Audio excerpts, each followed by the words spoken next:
Bienvenidos, queridos hermanos, este es su programa de Apologética Católica. Mi nombre es Fran Morera y hoy vamos a continuar con nuestros estudios bíblicos. Pero como siempre, antes de comenzar, vamos a orar. En nombre del Padre, del Hijo y del Espíritu Santo. Amén. Padre bueno, danos el don del Espíritu Santo prometido. Que Él venga sobre cada uno de nosotros y abra nuestro corazón al poder de la Santa Palabra, que está bien en nuestro auxilio en el momento preciso y nos ayude a construir el reino de Dios. Todo esto lo pedimos en nombre de Jesús el Señor. Amén. María, Madre de la Iglesia, ruega por nosotros. Pues, queridos hermanos, hoy en este estudio bíblico llegamos al profeta Daniel, al capítulo 7. Este capítulo 7 es muy interesante porque es el que ha dado pasto a una cantidad enorme de especulaciones respecto a el fin del mundo, que hay veces que me pregunto, ¿qué tiene que ver Daniel, 1000 y tantos años antes del Señor, con los rusos y Israel, el Israel moderno, y explosiones, y absolutamente nada? Cuando Jesús dijo todo se cumplió, pues todo el Antiguo Testamento, las profecías, en inmensa mayoría se cumplieron. Pero este ha sido el caballo de batalla, sobre todo para los adventistas y también testigos de Jehová. Pero a nosotros nos va a ayudar mucho a entender también el Apocalipsis. Recuérdense que el Apocalipsis toma muchas figuras de Ezequiel, de Daniel, para expresar de Zacarías, para expresar una realidad futura. Pero comenzamos en el nombre del Padre, del Hijo y del Espíritu Santo. Amén. Daniel 7, versículo 1. El año primero de Baltasar, rey de Babilonia, Daniel tuvo un sueño y visiones en su cabeza mientras estaba en su cama. Enseguida escribió el sueño, hablando del comienzo de los hechos. El primer año de Belsasar. Siempre la Biblia es muy explícita con las fechas. Esto es lo interesante que se ha podido comprobar, que va con las fechas y los personajes políticos que la Biblia menciona. Esta visión viene a Daniel después del reinado de Nabucodonosor, pero antes de que el imperio Babilonia fuera conquistado por los persas, o por los medos, por ese gran imperio que hablábamos en el capítulo anterior, como que fácilmente destruyó la capital de Babilonia y el imperio.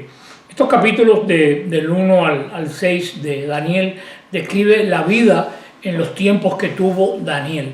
En orden de eventos, la visión descrita aquí en Daniel 7 tomó lugar durante el tiempo entre Daniel capítulo 4 y capítulo 5. Acuérdense que todos estos escritos de la Biblia no están en orden en sí cronológicas. Por eso esta visión que él escribe ahora en este capítulo tiene lugar en su vida personal en los capítulos estos pues anteriores. Esta primera visión, una de las 4 descritas aquí en el profeta Daniel 7 y hasta el 12, era la más comprensiva. Las otras 3 visiones entran en más detalles dentro del marco general de esta primera visión. O sea, las demás se entienden a partir de esta. Daniel no pudo dar más detalles que esto histórico que dio, pero el Espíritu Santo solo quería que él escribiera lo principal de este asunto, que es lo que él nos va a mostrar. Vamos a ver cuál es esta visión de Daniel y cómo se explica. Vamos al versículo 2 y 3, y dice así: Tomó Daniel la palabra y dijo: Estaba mirando en mi visión nocturna, he aquí que los cuatro vientos del cielo agitaban el mar grande. 4 bestias gigantescas salieron del mar, distintas una de otras. Esto es con certeza el mar Mediterráneo, eso casi no tenemos duda, el gran mar. Cada uno de los imperios mencionados en esta visión que vamos a ver ahora tenían de alguna forma una conexión geográfica con el mar Mediterráneo, de una u otra forma. Tiene la idea, este combate que ve desde el cielo, tiene de un caos, de algo tumultuoso. Porque, como muchos de ustedes saben, para los hebreos el mar era peligroso, era misterioso, era un elemento inquietante. Muchas veces era símbolo del mal, pero, pero sin estar más allá del poder que tenía Dios para dominarlos. También a veces el mar es utilizado en una ilustración de las naciones gentiles. Eso lo vemos en el Salmo 74:13, en el Salmo 89:9 y en Isaías 57:20. Los cuatro vientos del cielo. Algunos ven en estos vientos como una descripción del poder soberano de Dios, luchando contra el poder, el poco poder que se ha sido dado al hombre, tal como lo dice el Salmo 35:5, Isaías 41:16, entre otros. Otros sugieren que los cuatro vientos son las fuerzas satánicas, como va a mencionar Juan un poco adelante en Apocalipsis 7:1. Y ve ahora los principales, no digo los principales, el principal es el Señor, pero lo que ha dado Pablo a tantos ríos de tinta, las cuatro bestias que suben del mar. Cuatro grandes, cuatro feroces animales emergen de este mar, uno distinto del otro. Vamos al versículo 4 y 6 y dice así: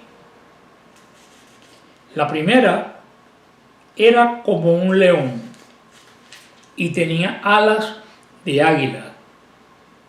Le estaban mirando cuando le arrancaron las alas. Fue alzado del suelo y se levantó sobre sus pies como un hombre, y le dieron un corazón humano. Apareció otra segunda bestia, semejante a un oso. Estaba erguida de una parte, con tres costillas en la boca, entre los dientes. Le dijeron: levántate, come carne en abundancia. Después de esto, yo seguía mirando, y apareció otra, como un leopardo. Tenía cuatro alas de aves sobre el lomo, y la bestia tenía cuatro cabezas. Y le dieron el dominio. Vamos a hacer un alto aquí. La primera nos dice el profeta que era como un león. La primera bestia era más majestuosa que cualquiera de las otras bestias que le siguen, de las otras tres. Leones y águilas son símbolos de reyes, de sus reinos. Pero esta bestia tan majestuosa como es un león fue totalmente humillada. ¿Cómo? Sus alas le fueron arrancadas. Y fue hecho un humano. El que estaba tan alto terminó siendo un humano. Cuando dice que se le dio un corazón de hombre. Un poco después, Daniel 7:17, el profeta nos dice que estas cuatro bestias son cuatro reinos que gobiernan sobre la tierra, que gobiernan, no que gobernarán, que gobiernan sobre la tierra.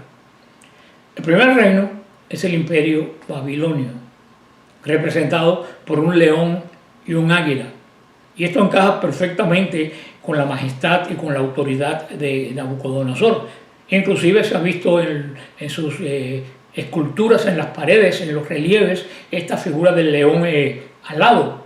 El reinado que tenía Babilonia en época de Nabucodonosor era poderoso y era para el tiempo que era el más grande que había. Pero de un momento a otro le fue quitado el poder.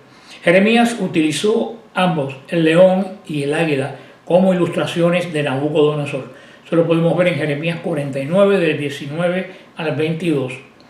Y hasta el día de hoy, los leones con alas babilónicos pueden ser vistos en el Museo Británico.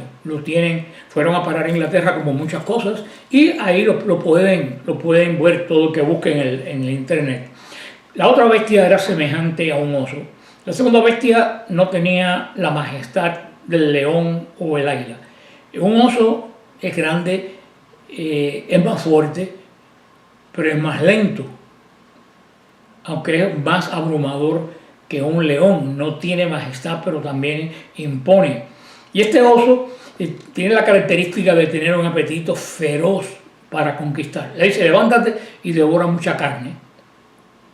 El oso representa el imperio medo-persa, que ya hemos hablado, el cual sucedió al imperio babilónico.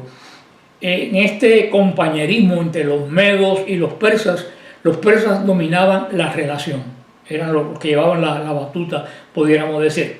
La mayoría piensa que las tres costillas representan sus tres grandes conquistas militares: Babilonia, Egipto y Lidia. Estas son las tres costillas, las tres grandísimas éxitos militares de este nuevo imperio.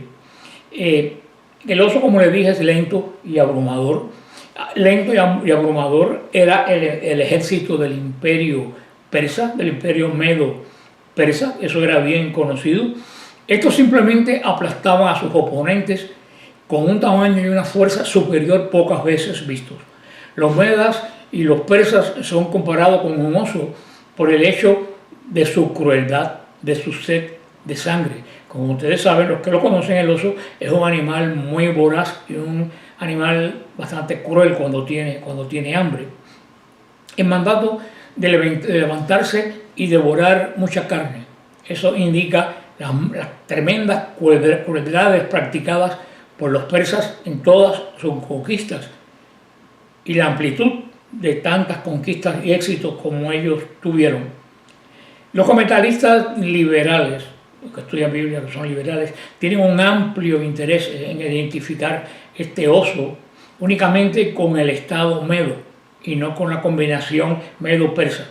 Ellos asignan la tercera bestia al imperio persa y el cuarto al imperio greco de Alejandro Magno.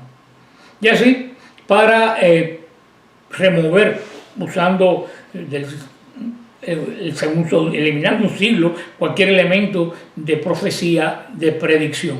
Este análisis definitivamente no encaja.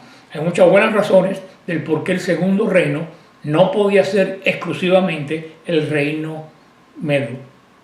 El reino medo no sucedió a Babilonia en secuencia histórica, pero era contemporáneo con ella.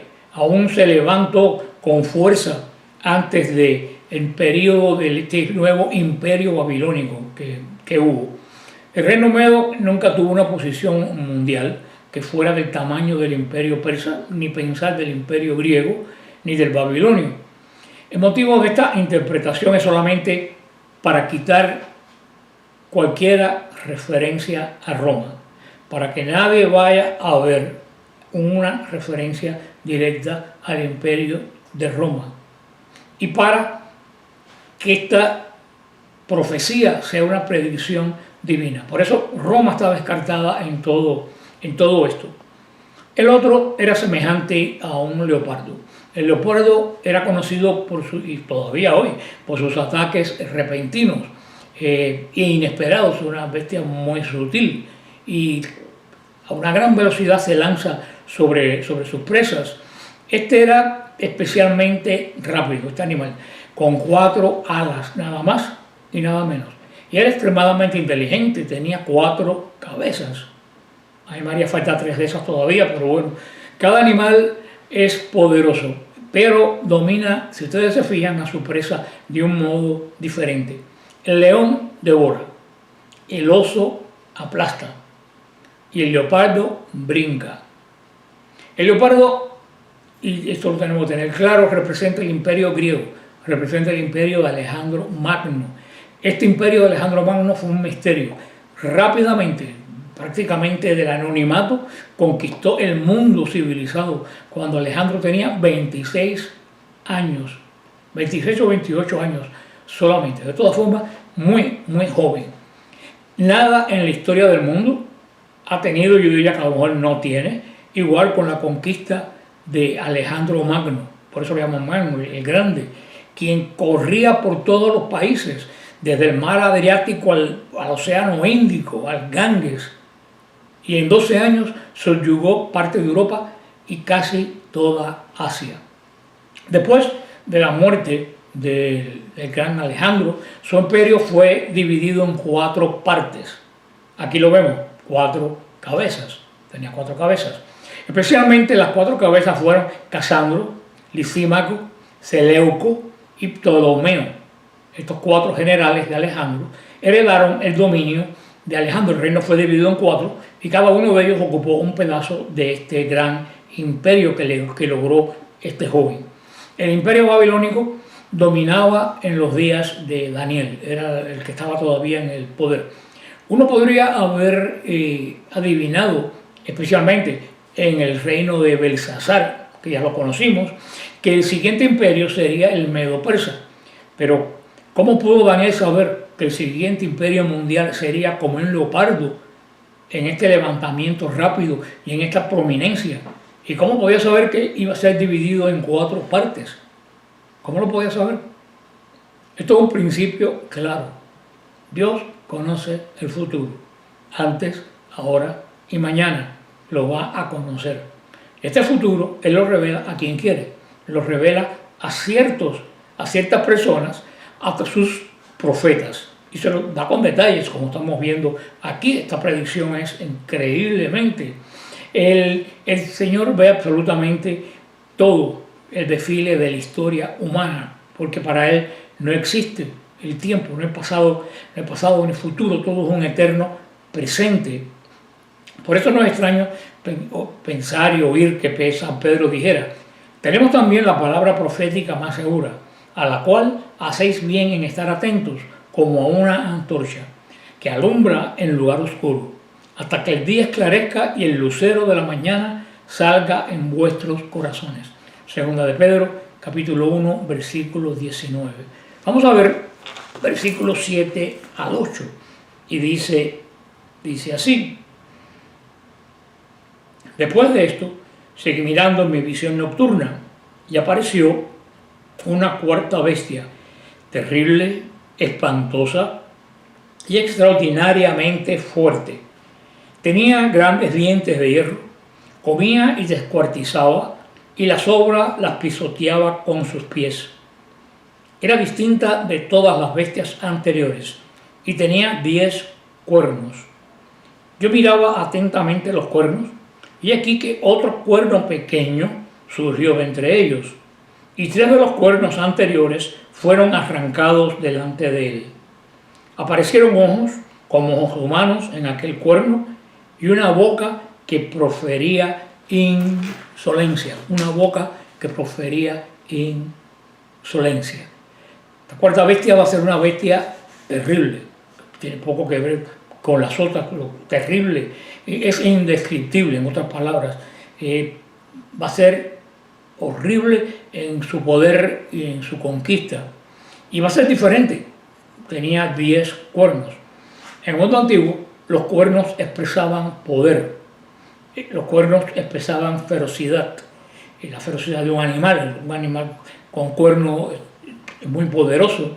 Esta 4ª bestia era tan fuerte, era tan fuerte, que no tenía 1 ni 2 cuernos, tenía 10 cuernos. Eso nos da una idea del poder de esta bestia. Muchas personas se lo han imaginado de diferentes maneras, es un enigma. Algunos sugieren que los 10 cuernos eran en realidad 2 cornamentas con 5 puntas cada una, en lugar de 10 cuernos separados. El cumplimiento histórico, si vamos a ir ahí, en la historia, la 4ª bestia representa el imperio, ahora sí, el imperio romano. Ahora sí representa el imperio romano, el imperio de los antiguos Césares, la cual fue la más grande, la más fuerte y la más unida de todas las fuerzas imperiales que cruzaron la región. Inclusive superó a Alejandro Magno en poder y en esparcir sus ejércitos por todo el mundo. Hay una correspondencia que es indiscutible entre estos cuernos y los 10 dedos, pues esto de la imagen es un sueño, esto es lo que está teniendo.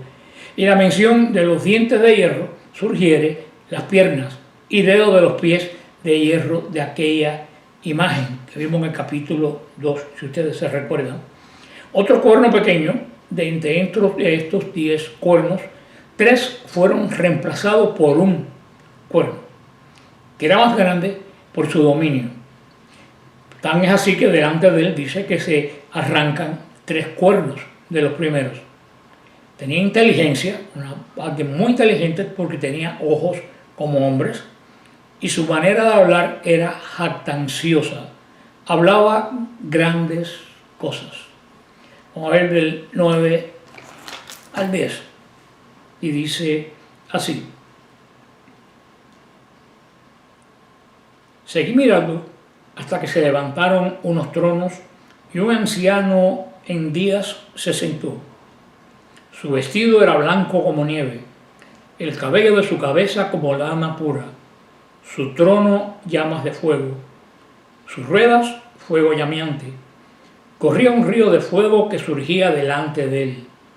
Miles de millares le servían, miriadas y miriadas permanecían ante él. El tribunal se sentó y se abrieron los libros. Si ustedes se dan cuenta, esto tiene un tremendo sabor del Apocalipsis de Juan. Hay versiones bíblicas que son un poco pobres y traducen esto como tronos que fueron echados, o en otras versiones dicen lo correcto, tronos que fueron establecidos. Cuando el apóstol Juan vio el cielo abierto, si ustedes se recuerdan, lo primero que vio fue, en el capítulo 4, fue tronos, el trono tremendo donde se sentaba Dios y los tronos de los 24 ancianos. Él los vio, estos 24 ancianos nos lo describe el Apocalipsis 4:4. Daniel no hizo mención de estos ancianos, quizás porque los 24 ancianos representaban a la iglesia, representaban la adoración. 24 turnos sacerdotales eran los turnos que se turnaban en la adoración del templo. También nos puede sugerir las 12 tribus de Israel y las 12 apóstoles, el antiguo y el nuevo pacto. Este anciano que vemos aquí de días, la mayoría cree que es Dios Padre. Muchos creen que es Dios Padre. Y los vestidos blancos y cabellos blancos lo que hacen es poner este énfasis en el carácter eterno de Dios creador, de Dios el Padre. Acuérdense que estos son interpretaciones. Nadie tiene la clave. Hay muchísimas interpretaciones. Para mí esta es la más sensata de todas. Daniel 7:13 parece hacer una distinción entre el anciano de días y el Hijo del Hombre. Va a aparecer aquí el Hijo del Hombre, pero parece que hay una distinción entre ambos. Y esto apoya la idea de que el anciano de día es Dios Padre y no es Dios Hijo, como dicen algunos. Definitivamente no nos debemos de imaginar a Dios en que su esencia sea como cualquier apariencia en cuanto lo han visto sus profetas o otros padres santos o otras personas que han tenido estas experiencias espirituales. El Señor da estas experiencias de acuerdo con el entendimiento del hombre, ese el cual Él deseó dándole señales de su presencia. O sea, esto el Señor se revela, pero se interpreta de acuerdo a la persona que va a recibir este mensaje de Dios. Vemos que el trono era de fuego. Esta es una manifestación resplandeciente del esplendor de la gloria de Dios, pero también es el fuego feroz de su juicio. Parece ver algo así como flujo de lava en la corriente del fuego derramándose desde el trono. Era como un gran río, pero de poder destructivo. Isaías 66:15 describe el juicio de Dios en términos de fuego. Dice: porque aquí que el Señor vendrá con fuego y sus carros como torbellino para descargar su ira con furor y su represión con llama de fuego. Porque el Señor juzgará con fuego y con sus espadas a todo hombre, y los muertos del Señor serán multiplicados. Las ruedas, unas ruedas del mismo fuego ardiente. Muchos estudiosos de la Biblia dicen que en el mundo antiguo del Oriente los tronos reales a menudo tenían ruedas. Una interpretación en Ezequiel, cuando Ezequiel vio con ruedas este aparato donde se movía el Señor entre los querubines, pues las ruedas se dice que eran signo de poder, porque en Israel no conocían en ese momento las ruedas de los carros de guerra. Para ellos ver un carro de guerra con ruedas era la fuerza como ver un ejército equipado con ojivas nucleares. Pero bueno, aquí dejamos, posiblemente pueden ser el mismo signo con diferentes sentidos. Y vio millares que lo servían.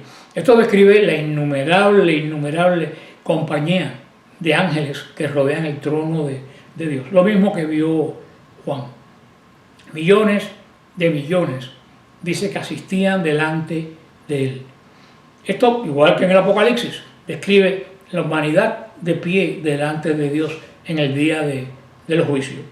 Tan es así que dice que el juez se sentó y los libros fueron abiertos. La Biblia describe varios libros delante de Dios y podría significar algunos de los siguientes que vamos a ver o una combinación de estos. El libro de los vivientes. Esto lo vemos en el Salmo 69, 28. El libro de la memoria. Eso lo vemos en Malaquías 3, 16. El libro de la vida. Eso lo vemos en Filipenses 4, 3. En Apocalipsis 3, 5. 13, 8. 17, 8. 20, 12. O sea, muchas veces en el Apocalipsis. Vamos a ver el versículo del 11 al 14. Y dice así. Yo seguía mirando a la voz de las insolencias que profecía el cuerno. Seguía mirando hasta que se le dio muerte a la bestia. Su cuerpo fue descuartizado y arrojado a las llamas del fuego. Al resto de las bestias les quitaron su dominio, pero se les concedió cierto espacio de vida hasta un tiempo y una hora. Seguí mirando mi visión nocturna y aquí que con las nubes del cielo venía como un hijo de hombre. Aquí es donde nos aparece este título mesiánico que tanto Jesús va a utilizar. Aquí en Daniel 7, versículo 13, que lo voy a repetir. Seguí mirando en mi visión nocturna y aquí que con las nubes del cielo venía como un hijo de hombre. Avanzó el anciano venerable y fue llevado ante él. A él se le dio dominio, honor y reino, y todos los pueblos, naciones y lenguas le sirvieron. Su dominio es un dominio eterno que no pasará, y su reino jamás será destruido. Este versículo, hermano, es importantísimo, porque aquí aparece una referencia mesiánica tremenda. Tan es así que Jesús en su vida pública va a utilizar este título de hijo del hombre para él. Ya saben de dónde sale el título, no hijo de hombre, hijo del hombre. Ya sabemos de dónde sale ese título. Jesús lo asume para dar a entender que era esa persona que el profeta Daniel hacía tantos siglos les había hablado al pueblo de Dios. Habían quitado a la bestia el dominio. Este gran pasaje describe la transición entre el dominio humano sobre la tierra y el poder divino, la transición entre los dos.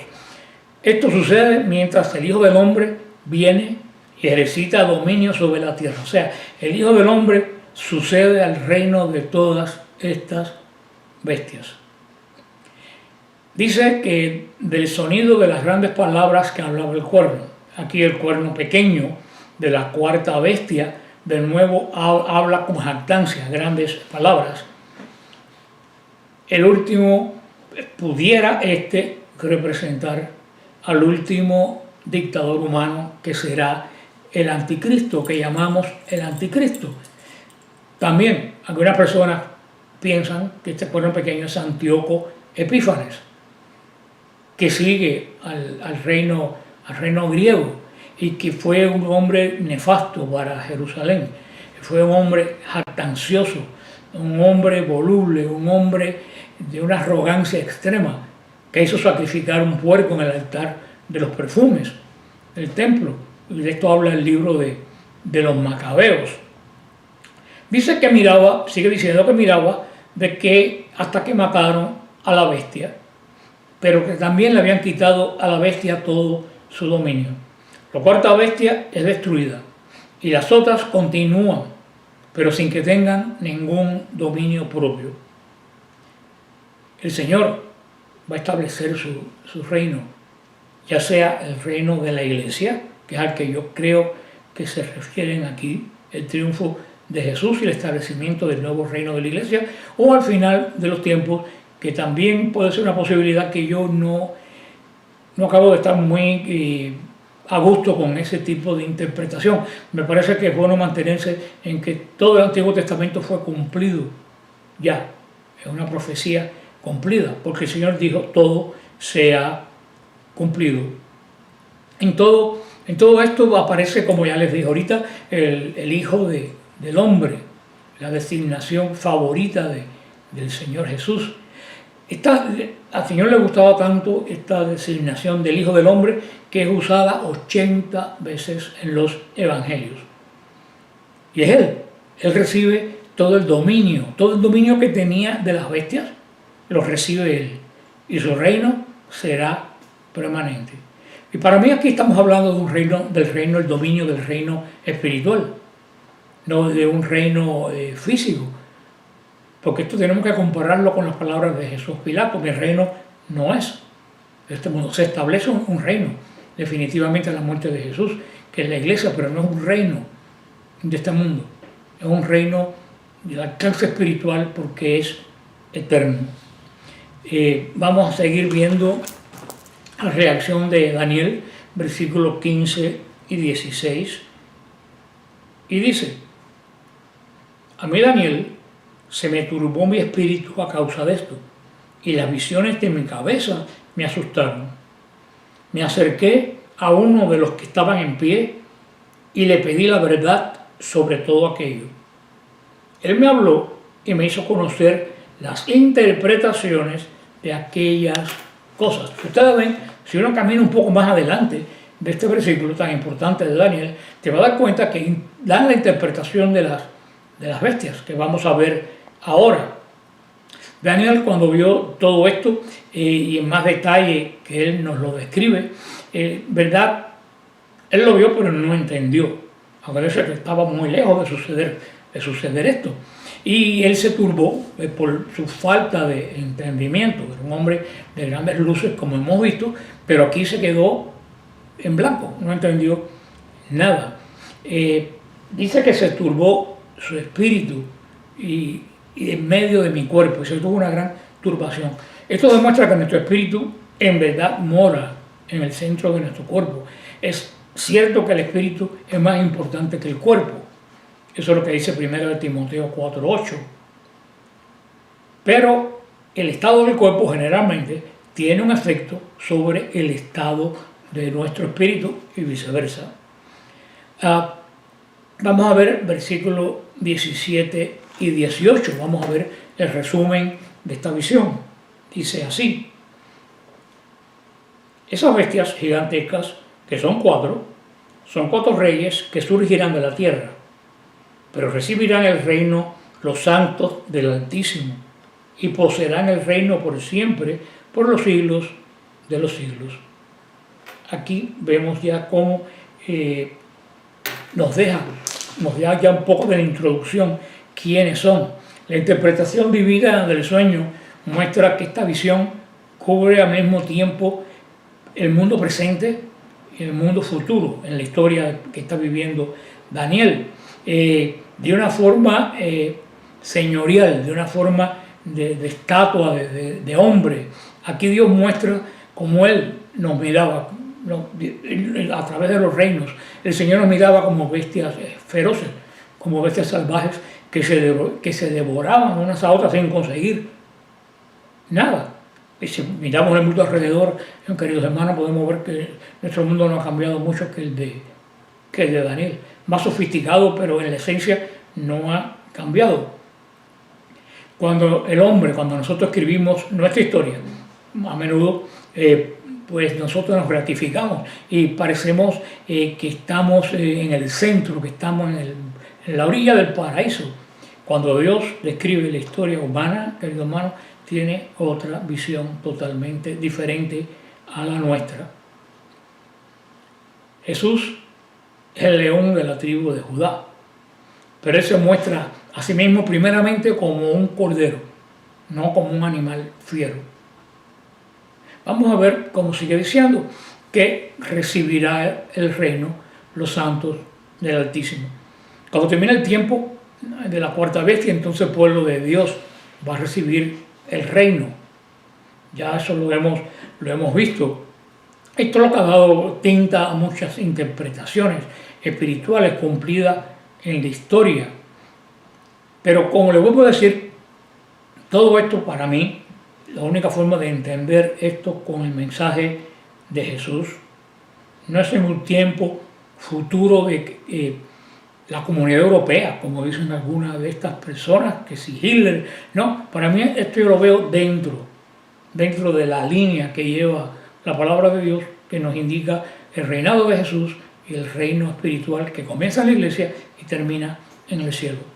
Bueno, versículos 19 y 22, y dice: entonces quise saber la verdad sobre la cuarta bestia, que era distinta de todas las demás extraordinariamente terrible, con dientes de hierro y garras de bronce, que devoraba y trituraba y pisoteaba las sobras con su pie, y sobre los 10 cuernos que había en su cabeza, y el otro que surgía, y ante él que caían 3, el cuerno aquel con ojos y una boca que profería insolencias, y cuyo aspecto era mayor que el de sus compañeros. Yo seguía mirando, y aquel cuerno hizo la guerra a los santos, y los venció, hasta que llegó el anciano en días, e hizo justicia a los santos del Altísimo. Se cumplió el tiempo, y los santos tomaron posesión del reino. Había mucho interés en todas estas 4 bestias, pero Daniel estaba especialmente interesado en la cuarta bestia, que era la más terrible de todas, y especialmente sobre este cuerno sobresaliente. Era una bestia espantosa. La cuarta bestia fue interesante para Daniel debido a su gran poder destructivo, debido a su cuerno sobresaliente y debido a sus luchas en contra del pueblo de Dios. Este cuerno le hacía la lucha a los santos. Este cuerno, dicen los que piensan que todo esto tiene una consonancia final, que es el anticristo. Yo sigo pensando que, me imagino, que o se refería a Antíoco Epífanes, que ya estuvo reciente, tan es así que nos habla los Macabeos, el último libro de la Biblia, la venida de Jesús, o que de ellos, Antíoco Epífanes hizo una guerra mortal a los fieles a Dios en Israel, asesinó a mansalva. Pero también puede ser Nerón o Calígula o Vespasiano, o Domiciano, uno de los grandes emperadores crueles que masacraron miles de cristianos, y que después de su caída, a través de que llegó el Constantino el Grande, pues el imperio romano desapareció. Esto lo dejo, yo no tengo la solución, esto lo dejo a criterio de ustedes. Yo le di mis opiniones. Vamos a ver versículo 23 y 24, y dice así: respondió así: la cuarta bestia es un cuarto reino que habrá en la tierra, y que será distinto de todos los reinos. Devorará toda la tierra. El imperio romano devoró toda la tierra conocida. La aplastará y la triturará. Los 10 cuernos son 10 reyes que surgirán de su reino, y otro surgirá después de ellos. Este será distinto de los anteriores y destronará a 3 reyes, y pronunciará palabras contra el Altísimo. Someterá a prueba a los santos del Altísimo, pretenderá cambiar los tiempos y la ley. serán entregados en sus manos durante un tiempo, 2 tiempos y medio tiempo. Recuérdense el Apocalipsis. Pero se sentará el tribunal y le quitará su dominio, destruyéndolo y aniquilándolo definitivamente. El reinado, el dominio y la grandeza de los reinos que hay bajo todo el cielo será entregado al pueblo de los santos del Altísimo. Su reino será un reino eterno al que todos los soberanos temerán y se someterán. La cuarta bestia nos dice que este reino terrible que encaja con el Imperio Romano, que devoró toda la tierra civilizada y dominó casi por 1000 años el mundo conocido.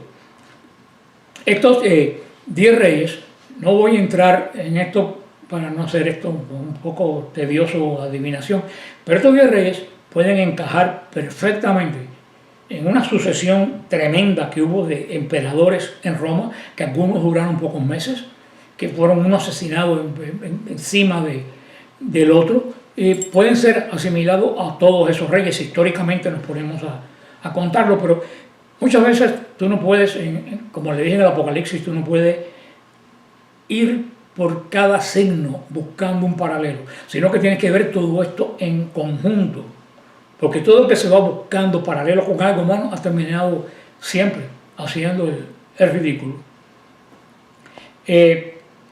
Hay datos, como les dije, que cada cual puede buscar su propia identificación, hacer su investigación histórica y sacará sus propias conclusiones. Habla al final ya cómo los santos del Altísimo quebrarán todo esto, hermano. El cristianismo, los cristianos sin armas, sin logística, sin grandes generales, destruyeron el Imperio Romano, que nadie nunca lo pudo destruir. Aquellos que ellos perseguían terminaron destruyendo al reino de los perseguidores. Esto es uno de los grandes milagros de la historia. Por eso les dejo aquí esto, que para que ustedes asimilen que todo esto podemos asimilar, relacionarlo históricamente con el Imperio Romano y con su caída. De aquí los adventistas han sacado que es el Papa y el Vaticano, pero verdaderamente no merece la pena entrar en esas locuras. Eso es producto duramente desquiciado. Y si no, fíjense en los ojos de Ellen White, la que fundó los adventistas, para que vean que ahí había un gran problema. Vamos a ver el versículo 28, donde dice: aquí es el final del informe. A mí, Daniel, mis pensamientos me dejaron turbado y se me mudó el semblante, pero guardé las cosas en mi corazón. Muchas cosas pudieron turbar a Daniel en su visión, como la ferocidad del ataque de su pueblo, como fue atacado por este cuerno sobresaliente. Daniel estaba convencido que la profecía era cierta y que era palabra de Dios. Y estaba convencido que era para su pueblo, para él. Al final del mundo de la primera alianza.